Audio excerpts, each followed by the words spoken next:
All right, Colin, thank you for staying on top of that coverage for us.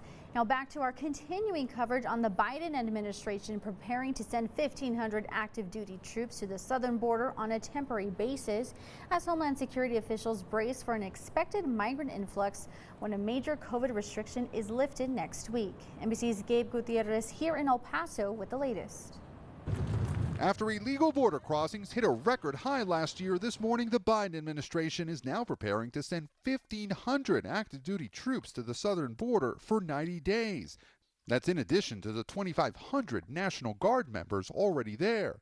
The Defense Department says the troops will help Customs and Border Protection officials with logistical support, but military personnel will not directly participate in law enforcement activities. Here in El Paso, Texas, hundreds of migrants are already camping out in the streets with homeless shelters overflowing.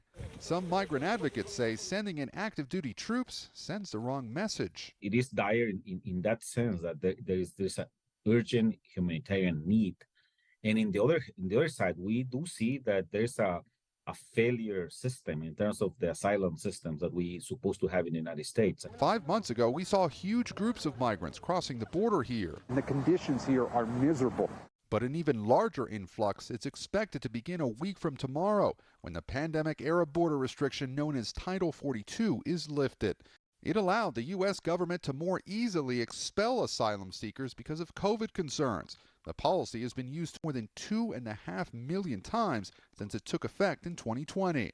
Now that the policy is ending, some border officials expect the daily flow of migrants to double. We're going to see a surge of migrants. I'm preparing for, certainly 10,000 or so a day. Republicans say they're skeptical the troop surge will have any impact. This is far from the end-all solution that we need for this crisis. But with a backlog of 2 million asylum cases, the Homeland Security Secretary says Congress bears responsibility for failing to act on President Biden's immigration reform proposal. What a powerful example of a completely broken immigration system. We have got to fix it. We need legislative reform.